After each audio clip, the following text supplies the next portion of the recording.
예, 서울 성북을의 김남근 국회의원입니다.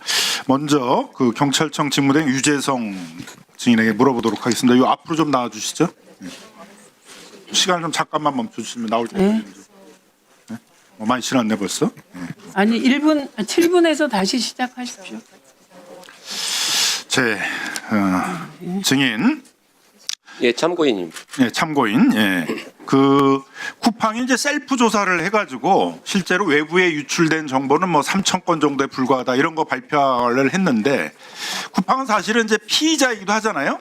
조사를 받아야 되는데 그 피의자가 이렇게 셀프 조사해서 발표하는 경우는 굉장히 드물지요. 예, 그렇습니다.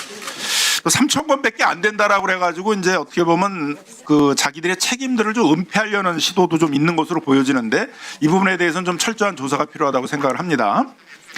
저희가 이제 입수한 자료에 의해서 보니까 이게 11월 25일 날 그 범인이 이제 쿠팡 측에 협박하는 이메일이에요. 그 내용을 보니까 그 자신이 쿠팡의 앱하고 웹사이트에서 확보한 데이터가 배송지 주소 데이터가 1억 2천만 건이다 라고 얘기를 하고 있고 주문 데이터가 5억 6천만 건이다 이렇게 얘기를 하고 있고 이메일이 3,300만 건이다 이렇게 얘기를 하고 있어요. 근데 이게 뭐 자신이 이미 확보하고 있다 그러니까 이미 다 다운을 받아가지고 자기가 보관하고 있는 것으로 보여요. 이 부분에 대한 좀 조사도 필요한 것 같고 더욱이 우려되는 거는 그 내용 중에 보니까 1억 2천만 건의 배송지 주소 데이터 중에 자신이 분석을 해보니까 18개 광역 지역에 펼쳐져 있고 266개의 아마 이제 우리 기초자치단체 같은데요. 여기 지역에 분포돼 있다.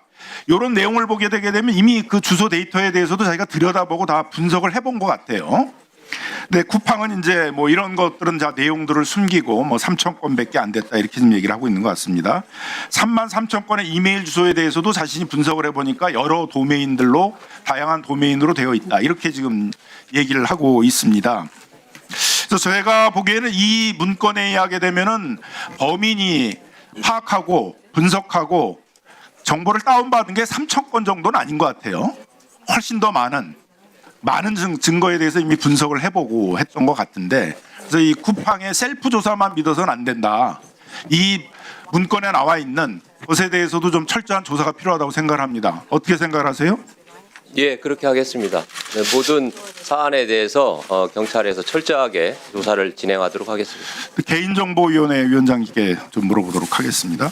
범인이 한 내용을 보게 되면 자기가 공익제보자라고 그러면서 쿠팡이 개인정보에 대해서 비식별화 작업을 하질 않는다. 그래서 개인정보가 유출될 위험이 많다.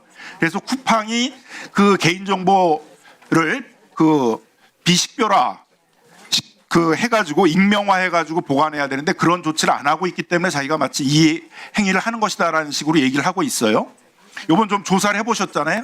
쿠팡이 3,300만 개의 정보를 저장하는데 이게 그 개인이 누구인지를 식별하지 못하도록 익명화하거나 비식별화해서 이렇게 보관하고 있습니까? 아니면 바로 유출이 되게 되면 누구의 개인정보인지가 확인되도록 이렇게 보관하고 있습니까? 네, 저희가 그 부분을 지금 철저하게 조사를 하고 있습니다. 네, 철저하게 조사하시 바랍니다. 네. 공정거래위원장님에게 물어보도록 하겠습니다. 네.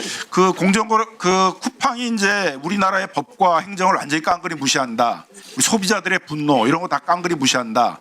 이런 비판 많이 받고 있지 않습니까? 네. 왜 그렇다고 생각을 하세요? 뭐 저는 이제 첫 번째는 이제 미국 믿고 한다. 자기 미국 기업이니까 이제 뭐 미국 정부가 우리 보호해 줄 거다. 뭐 미국 상공회의소 이런 데가 벌써 이제 문제 제기하고 하니까. 요즘 아마 우리 김영배 의원이 이제 많이 또 질의를 해주실 텐데 또 하나의 것들은 독과점이에요. 소비자들이 어차피 독과점적인 혜택을 누리고 있기 때문에 독과점에 묶여 있기 때문에 락인이 돼 있기 때문에 어차피 못 빠져나간다. 입점 상인들도 어차피 못 빠져나간다. 이런 생각을 갖고 있는 거예요. 그러니까 뭐 어차피 해봐야 우리한테 이렇게 피해올 거 별로 없다. 이제 이런 태도가 있는 겁니다. 그래서 이제 그 최근에 제가 조사를 해보니까 쿠팡 내 카드 이용 건수를 보니까는 그 개인정보 유출이 된 이후에도 카드 매출액이 별로 줄지 않았어요. 그러니까 소비자들의 탈팡이 이렇게 많지 않았다는 얘기죠. 그리고 입점업체들도 다 걱정하는 게 쿠팡을 나가겠다가 아니라 쿠팡이 혹시 이렇게 돼가지고 매출이 줄어들지 않을까. 그런 쿠팡이 과징금 같은 거 맞으면은 이제 자신들에게 전가하지 않을까 이런 거 걱정하고 있거든요. 전형적인 독과점 현상이죠. 보통 이런 정도의 비판을 받게 되면 소비자나 입점업체들이 빠져나가게 되고 다른 경쟁업체가 부상을 해야 되는데 그런 효과가 전혀 없단 말이에요. 쿠팡이 독과점적 지위를 가지고 있다. 이거에 대해서는 인정을 하십니까? 예, 지금 시장 지배적 지위를 이제 판단할 때 사용되는 점유율로 아니, 이제 보면은 결론만 얘기해 보세요. 높습니다. 쿠팡에 대해서 아직 독과점적 지위를 인정 안 하고 있잖아요. 공정거래위원회가. 네? 그렇지 않습니다. 그렇지 않아요? 예, 그렇지 않습니다. 자, 윤석열 정부에서 쿠팡 감싸기를 했던 제가 네 가지 핵심적인 사안만 물어보도록 하겠습니다. 예. 이재명 정부에서는 이걸 어떻게 할지를 한번 말씀 좀 해주세요.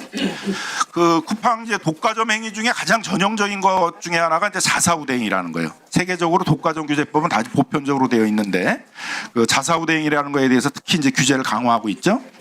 근데 쿠팡이 이제 검색 순위를 조작해가지고 자신들의 상품들은 잘 보이게 만들고 입점업체 상인들은 그 밑으로 내려가지고 그렇게 해서 판매해가지고 자기 수익들을 극대화한 것들에 대해서 1,680억의 과징금 물린 사건이 있었죠. 예.